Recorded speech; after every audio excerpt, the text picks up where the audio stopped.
తెలంగాణలో 2 రోజులుగా కురుస్తున్న వర్షాలపై డిప్యూటీ సీఎం బట్టి విక్రమార్క మదిరా తహసీల్దార్ కార్యాలయం నుంచి విద్యుత్ అధికారులు వీడియో కాన్ఫరెన్స్ నిర్వహించారు.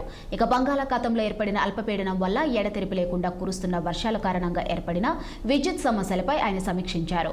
ఇక రాష్ట్రంలోని జిల్లాల వారీగా విద్యుత్ సరఫరా గురించి క్షేత్రస్థాయిలో ఉన్న ఎన్పీటీసీఎల్ 4 సీఏలు, 16 మంది ఎస్ఈలు, 40 మంది డీఏలతో వీడియో కాన్ఫరెన్స్ లో మాట్లాడి అక్కడ పరిస్థితులను తెలుసుకున్నారు. ఇక వర్షాల కారణంగా విద్యుత్ అంతరాయం కలిగిన చోట పునరుద్ధరణకు కలెక్టర్, పోలీస్, రెవెన్యూ, జిల్లా శాఖ అధికారులతో సమన్వయం చేసుకుని యుద్ధ ప్రాతిపదికన పునరుద్ధరణ చేయాలన్నారు.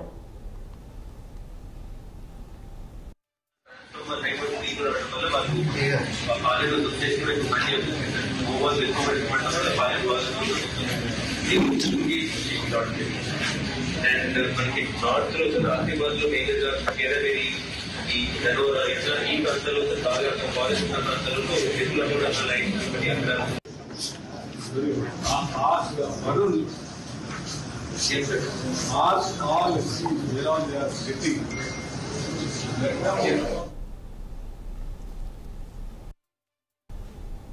ఇక అలాగే వరదల వల్ల నీటి మునిగిన సబ్ స్టేషన్లు, పిడుగులు పడి దెబ్బతిన్న చోట మరమ్మతులు చేయాలని భట్టి ఆదేశించారు.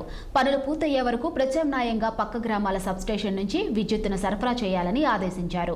విద్యుత్ స్తంభాలు, విద్యుత్ వైర్లు, ట్రాన్స్ఫార్మర్లు, ఇతర మెటీరియల్ అందుబాటులో ఉంచుకోవాలని సూచించారు.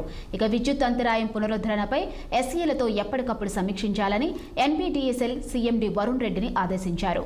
విద్యుత్ అంతరాయానికి సంబంధించిన సమస్యలు ఉంటే ప్రజలు వాటి పరిష్కారం కోసం విద్యుత్ శాఖ ఏర్పాటు చేసిన 1912 టోల్ ఫ్రీ నంబర్ కాల్ చేసి ఫిర్యాదు చేయవచ్చని భట్టి విక్రమార్క తెలిపారు.